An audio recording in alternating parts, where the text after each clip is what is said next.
दोस्तों, होम्योपैथिक दवाइयाँ देते समय बहुत सारे प्रिकॉशन रखने पड़ते हैं, ऐसा लोग कहते हैं। कुछ हद तक ये सही भी है। इसे समझाने के लिए मैं उदाहरण लेता हूँ। एक आयुर्वेदाचार्य डॉक्टर अगर वो किसी पेशेंट को दवाई देंगे तो वो कुछ चीज़ें मना करते हैं। अक्सर आपने देखा होगा कि अगर डाइजेशन से रिलेटेड है तो वो पेशेंट कहता है कि मुझे डॉक्टर साहब ने मना किया है oily thing, spicy thing, non veg या हैवी गरिष्ठ भोजन। ठीक है, अगर कफ प्रवृत्ति का पेशेंट है तो ठंडी चीज़ें मना कर देते हैं। 3 भागों में आयुर्वेद में बांट दिया गया है, वात, पित्त और कफ, और उसके अकॉर्डिंग पेशेंट की डाइट आधारित की जाती है। नेचुरोपैथी में भी कुछ चीज़ें मना की जाती है। उसी तरह से होम्योपैथी में भी, लेकिन होम्योपैथी थोड़ा डिफरेंट है, थोड़ा स्पेसिफिक है। इसको सिर्फ 3 भाग में डिवाइड नहीं किया गया है, उसको सब डिवाइड किया है, फिर सब डिवाइड किया गया है। मैं समझाता हूं कैसे। फॉर एग्जाम्पल, अगर कोई पेशेंट पल्सेटिला का कोई पेशेंट है और वो इनडाइजेशन उसे है,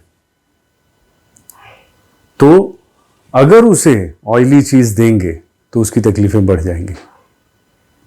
पल्सेटिला पेशेंट को अगर फीवर है, कफ है और वो पेशेंट फ्रूट ले लिया तो उसकी तकलीफें बढ़ जाती हैं। पर ये छोटी छोटी बातें, इसे हम ध्यान नहीं रखते। जैसे फेरममेट का पेशेंट है, वो अंडा सहन नहीं कर सकता। अगर किसी को अंडे से तकलीफ हो रही है तो फेरममेट बहुत अच्छी दवा है। इनफैक्ट इसको आप अंडे के एलर्जी में भी यूज कर सकते हैं, इस मेडिसिन को।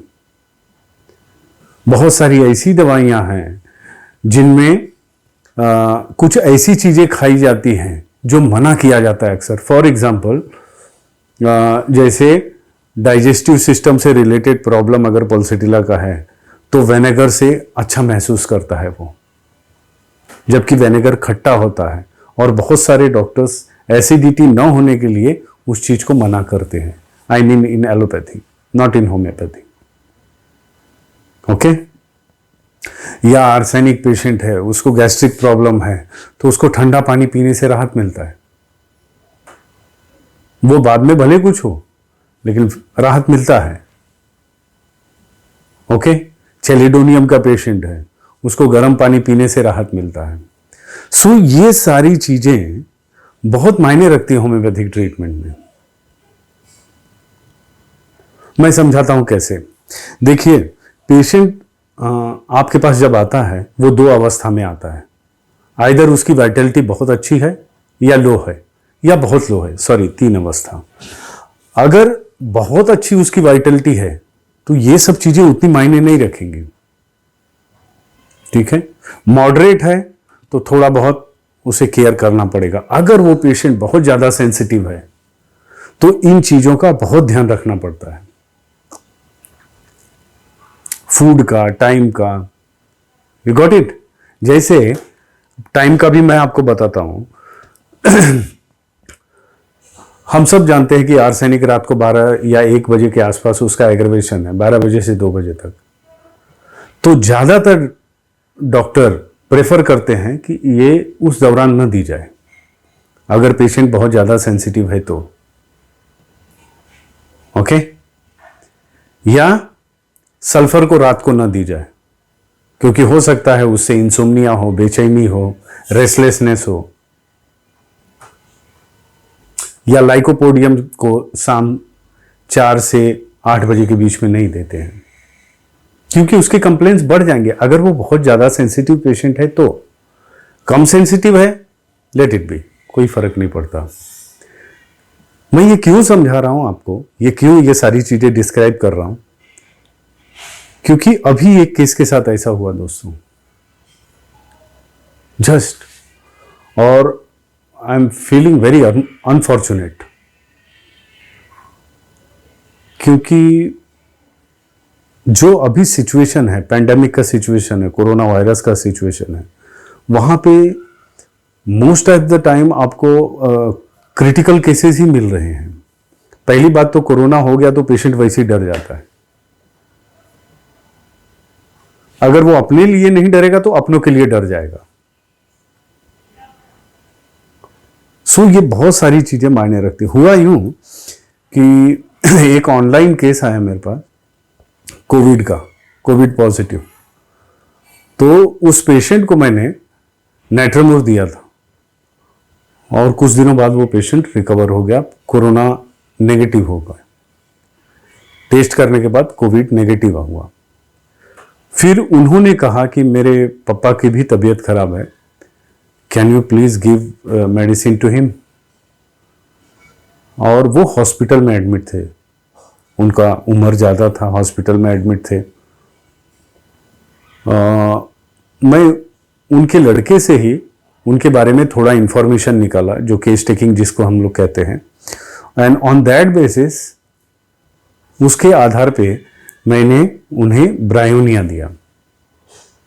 और ब्रायोनिया का एक डोज जाते ही 30 का उनका ऑक्सीजन लेवल बहुत अच्छा हो गया, वेरी नाइस। मैं फिर से रिपीट करता हूं, वो हॉस्पिटल में एडमिट थे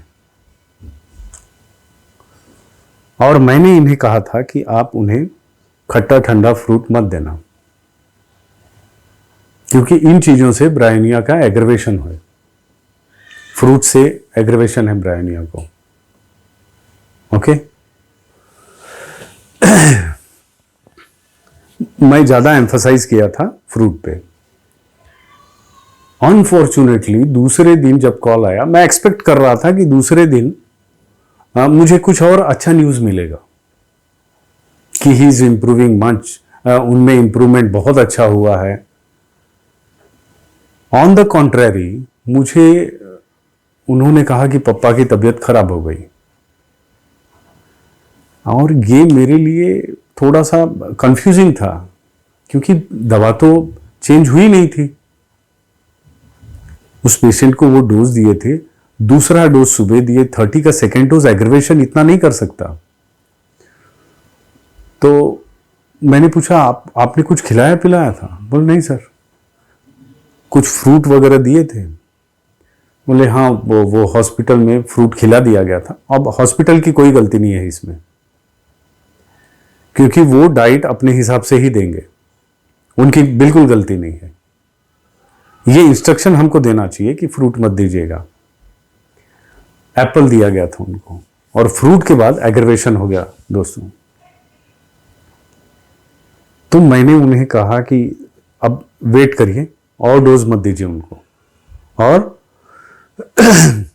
फ्रूट बिल्कुल मत देना उनको। तो शायद उन्होंने कहा वहां के स्टाफ को या नर्स को कि पापा को फ्रूट मत देना। दोपहर के लंच के साथ पपाया दिया गया और उसके बाद जो सीवियर एग्रीवेशन हुआ, फिर उन्हें ऑक्सीजन पे जाना पड़ा। तो मैंने उन्हें कहा कि अब थोड़ा वेट करिए, क्योंकि और कुछ दवाइयां मत दीजिए इनको। धीरे धीरे जैसे जैसे फ्रूट का आप ब्रायोनिया का एक्शन फेड होगा या फ्रूट लिए हैं उसकी टॉक्सिसिटी निकलेगी बॉडी से, तो पप्पा वैसे ही ठीक हो जाएंगे। एक पेशेंट जो लगभग क्योर हो चुका था दोस्तों, मेरे ख्याल से 2 या 3 दिन में पेशेंट बाहर आ जाता, लेकिन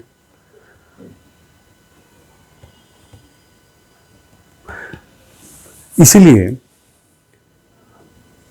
जब कभी भी मैं होम्योपैथिक दवाइयां देता हूं, कुछ प्रिकॉशन जरूर देता हूं। और इस प्रिकॉशन को आप लाइटली मत लीजिए। वो लोग जो सेल्फ मेडिकेशन करते हैं, मुझे नहीं लगता कि उनको इतनी गहराई तक बातें पता होंगी। हो सकता है 5% ऐसे हों जिनको पता हो, क्योंकि कई डॉक्टर्स ऐसे भी हैं जो इन चीज़ों को ज़्यादा तवज्जो नहीं देते, पर इनको नेग्लेक्ट नहीं करना चाहिए, क्योंकि ये सारे रिकॉर्ड्स जो लिखे गए हैं ये पेशेंट में जब लक्षण पाए गए तभी लिखा गया है, और ये अगर बहुत ज़्यादा स्ट्रांग है तो इसको नज़रअंदाज नहीं किया जा सकता।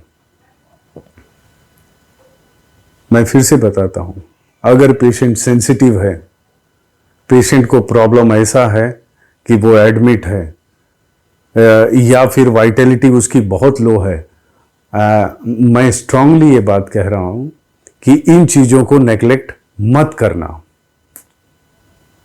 आगे भी फ्यूचर में भी कोई पेशेंट, अगर आपके डॉक्टर कोई भी हो, आपके अड़ोस पड़ोस के हों, किसी को भी आपने कंसल्ट किया है, अगर वो डॉक्टर आपको कुछ मना कर रहा है कि इन चीज़ों का सेवन न करें, डोंट बी स्मार्ट, तकलीफ हो जाएगा आपको।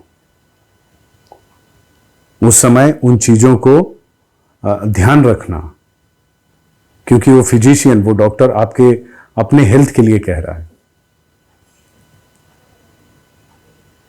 उसे तो परेशानी होगी ही, लेकिन आपको भी होगी।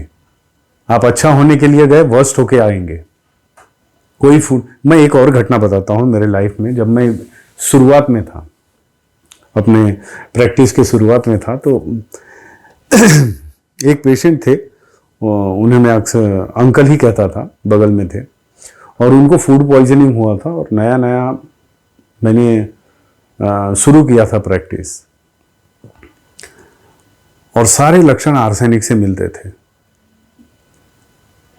2-3 दिन उन्होंने एलोपैथिक दवाइयाँ ली, उल्टी जुलाब बंद नहीं हुआ उनका, और फिर मुझे कहे कि मुझे ऐसे ऐसा प्रॉब्लम है, 3 दिन से दवा ले रहा हूँ, कुछ फर्क नहीं पड़ रहा है, can you help me out. तो मैं उनके सारे सिम्टम्स पूछा, और सिम्टम पूछने के बाद मैंने आर्सेनिक दवा दी, और उन्हें कहा कि देखिए फ्रूट मत खाइएगा, क्योंकि फ्रूट दुश्मन है आर्सेनिक का। उन्होंने कहा बिल्कुल नहीं खाएंगे, और 1 डोज देने के बाद वो बंदा वॉमिटिंग बंद, लूज मोशन बंद, 2 और डोज की जरूरत पड़ी और फूड पॉइजनिंग से बाहर आ गए वो। अब मेंटालिटी लोगों की ये रहती है कि अब मैंने दवा खाना तो बंद कर दिया, so now I can enjoy fruit, यानी दवा बंद हो गई तो फ्रूट हम खा सकते हैं। ऐसा नहीं है, ये एलोपैथिक दवाइयों जैसे नहीं है। ये इसका 1 डोज 2 डोज अगर आप लेंगे तो इसका एक्शन 1 दिन नहीं रहता। इस भ्रम में या इस मिथ्या में मत रहिए। कुछ दवाइयों का एक्शन 1 दिन है, बहुत कम दवाइयां जैसे ग्लोनोइन है, लेकिन कुछ दवाइयों का एक्शन 7 दिन है, कुछ का 15, कुछ का 20, कुछ का 1 महीना, कुछ का 2 महीना, कुछ का 3 महीना। अभी आर्सेनिक है, इसका 60 to 90 डेज है। सो ये सारी चीजें एक फिजिशियन को पता होना चाहिए, ताकि वो अपने पेशेंट को शेयर कर सके। और डॉक्टर ने अगर अपने पेशेंट को बताया है कि आप फला फला चीज मत खाइए, तो आप मत खाना दोस्तों। कम से कम आजकल जो सिचुएशन चालू है, उस सिचुएशन में इन चीजों का जरूर ध्यान रखना। पहला जो पेंडेमिक आया था, उसमें मैंने एक वीडियो बनाया था आर्सेनिक को लेके। उस समय आर्सेनिक ब्लाइंडली लोग ले रहे थे, आंख बंद करके। पता नहीं वो कैसे वायरल हो गया वो चीज। बहुत लोगों ने आर्सेनिक लिया, बहुत लोगों ने। मैं देखा कि वो आर्सेनिक भी ले रहे हैं और वाटरमेलन भी खा रहे हैं। उनको एग्रेवेशन भी हुआ, तकलीफ भी हुई। पता नहीं क्यों ये प्रॉब्लम हो रहा है, पता नहीं क्यों ये प्रॉब्लम हो रहा है। तब मैंने उस समय वो वीडियो बनाया था। आज फिर ये वीडियो बना रहा हूं, क्योंकि एक प्रॉब्लम से एनकाउंटर हुआ, मैं एक ऐसा एक्सपीरियंस मिला मुझे। सो इस चीज का ध्यान रखना दोस्तों। Take care, have a good day, bye, नमस्कार।